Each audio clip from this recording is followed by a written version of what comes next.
Hello friends, स्वागत है आपका मेरे YouTube channel study with ML गुरु में। आज हम फ्यूचर परफेक्ट टेंस का अध्ययन करेंगे। पूर्ण भविष्य काल टेंस में किस प्रकार के सेंटेंस का यूज होता है, तो चलिए शुरुआत करते हैं इस टेंस की।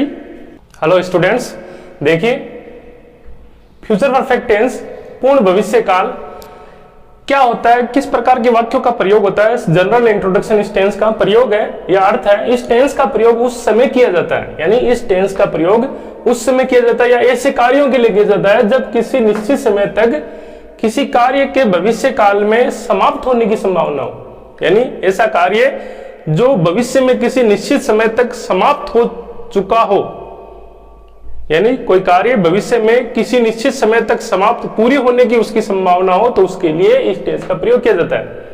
पहचान है हिंदी वाक्यों में क्रिया के अंत में चुका होगा, चुकी होगी, चुके होंगे, चुका होऊंगा आदि शब्द आते हैं। और इस टेंस की जो मेन इंपॉर्टेंट जो आइडेंटिफिकेशन है, पहचान है, वो इंग्लिश के जो सेंटेंस होते हैं उनमें बाई या बाई द एंड ऑफ के साथ में भविष्य में समय का प्रयोग होता है। यानी ये जो वर्ड है बाई या बाई द एंड ऑफ, इसके साथ में टाइम आएगा भविष्य काल का, या कोई टाइम आएगा जिस समय तक वह कार्य पूर्ण हो चुका होगा, जैसे by Monday, by Sunday, by morning, by evening. ठीक है। हेल्पिंग वर्ब विल हैव और शेल हैव आपको पहले बता दिया गया है। यानी इस टेंस की हेल्पिंग वर्ब क्या है, विल हैव और शेल हैव। शेल का प्रयोग होता है आई और वी के साथ, तो शेल हैव का प्रयोग किसके साथ होगा, आई और वी के साथ, और अन्य के साथ में विल हैव का। परफेक्ट टेंस है इसलिए थर्ड फॉर्म का प्रयोग होगा। परफेक्ट टेंस तीन है, प्रेजेंट परफेक्ट, पास्ट परफेक्ट और फ्यूचर परफेक्ट, तीनों में थर्ड फॉर्म का यूज होता है।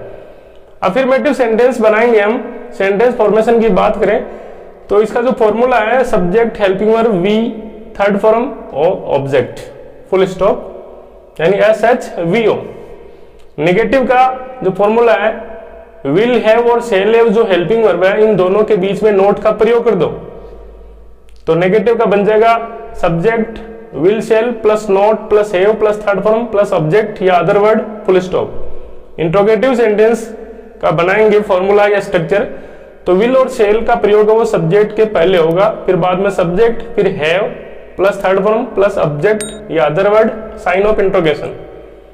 इंट्रोगेटिव नेगेटिव का प्रयोग करना हो या इंट्रोगेटिव नेगेटिव सेंटेंस बनाना हो तो उसमें जो सब्जेक्ट है उसके बाद में नोट का प्रयोग कर दो और लास्ट में साइन ऑफ इंट्रोगेशन लगा दो, जैसे will shall plus subject plus not plus have plus third form plus other word या ऑब्जेक्ट प्लस ये साइन ऑफ इंट्रोगेशन, और इनमें लास्ट में या शुरू में बाई के साथ में टाइम दिया गया होता है। ठीक है। जैसे एग्जाम्पल लेते हैं, तुम 10 बजे तक अपने विद्यालय पहुंच चुके होंगे। सेंटेंस पर ध्यान दीजिए, तुम 10 बजे तक अपने विद्यालय पहुंच चुके होंगे। चुके होंगे ये शब्द आ रहा है, तो ये इस टेंस की मेन आइडेंटिफिकेशन है, पहचान है, मुख्य पहचान है, और टाइम दिया गया है 10 बजे तक। ठीक है। तो बाई 10 o'clock, तो अफर्मेटिव बनाएंगे इसका, तो सब्जेक्ट है यू है, यू के साथ में विल हैव का प्रयोग है, यू विल हैव। पहुंचना को क्या कहते हैं, reach, you will have reached. Third form your school, कहां पहुंच चुके होंगे, योर स्कूल, और कब तक, बाई 10 o'clock। नेगेटिव बनाएंगे, तुम 10 बजे तक अपने विद्यालय नहीं पहुंच चुके होंगे, you will not have. Will और हैव इनके बीच में नोट का यूज कर दो, you will not have reached your school by 10 o'clock। क्या तुम 10 बजे तक अपने विद्यालय पहुंच चुके होंगे।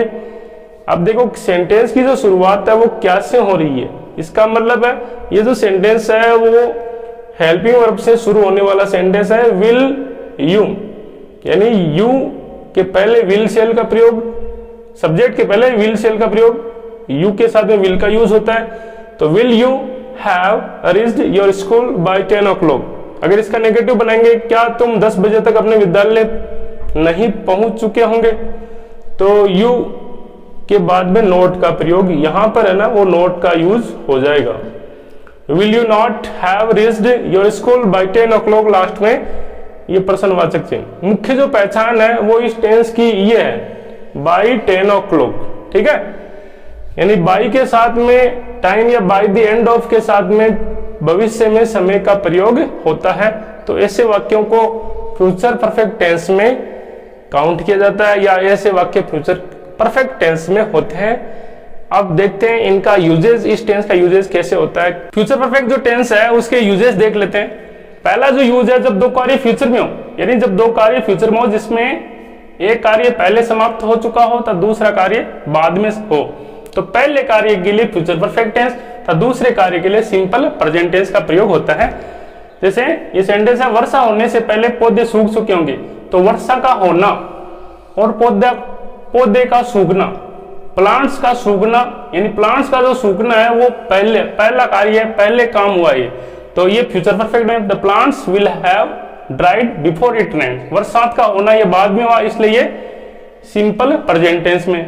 दूसरा सेंटेंस जैसे I shall have finished my work before you come, before you come, तुम्हारे आने से पहले मैं अपना काम समाप्त कर चुका होऊंगा, तो तुम्हारा जो आना है वो बाद में हुआ, इसलिए ये सिंपल प्रेजेंट टेंस में। और जो काम पहले हुआ, आई शैल हैव, मैं अपना काम समाप्त कर चुका होऊंगा, तो ये फ्यूचर परफेक्ट टेंस में है। ठीक है। दूसरा जो यूज है इसका, इस टेंस का प्रयोग ऐसे कार्यों के लिए होता है जिससे यह बोध होता है कि कार्य फ्यूचर में किसी निर्धारित समय तक समाप्त हो चुका होगा। जैसे वह सुबह तक घर वापस आ चुकी होगी, सुबह तक, ठीक है, बाई के साथ में टाइम आएगा। तो she will have come back home by morning, सुबह तक, ठीक है, वह सुबह तक घर वापस आ चुकी होगी। दूसरा सेंटेंस, वह सोमवार से पहले तक। अब इसमें और इस सेंटेंस में फर्क है, इसमें सुबह तक वर्ड आया जबकि इसमें पहले तक, वह सोमवार से पहले तक अपना कार्य समाप्त कर चुका होगा। तो इसमें बाई नहीं आएगा, पहले वर्ड आया तो बिफोर के साथ में मंडे आ जाएगा, सोमवार से पहले तक। तो इंग्लिश ट्रांसलेशन जो बनेगा, he will have finished his work, वह अपना काम समाप्त कर चुका होगा, कब तक? बिफोर मंडे, सोमवार से पहले तक अपना काम पूरा समाप्त कर चुका होगा। तो इस टेंस में देखिए टाइम एक्सप्रेसिंग वर्ड्स का यूज होता है, वो बाई के साथ में या बिफोर के साथ में टाइम एक्सप्रेसिंग वर्ड्स का यूज होता है, जैसे by Monday, by Tuesday, by Wednesday, by morning, by evening, before Monday, before Sunday. इस तरह के वर्ड्स का यूज इस टेंस में, यानी इस तरह के जो वर्ड्स है इनका इस टेंस में यूज होता है। तो आशा करता हूं कि ये जो दो नियम है इस टेंस के वो आपको समझ में आ गए होंगे। और अगर आपको ये नियम समझ में आ गए, ये टेंस समझ में आ गया अच्छी तरीके से, तो आप मेरी वीडियो को लाइक कीजिए, कमेंट कीजिए, शेयर कीजिए। और अगर आपने अभी तक चैनल को सब्सक्राइब नहीं किया है तो चैनल को सब्सक्राइब कर लीजिए। इसी तरह के इंग्लिश ग्रामर से संबंधित वीडियोस के अपडेट प्राप्त करते रहे आप। Thank you very much.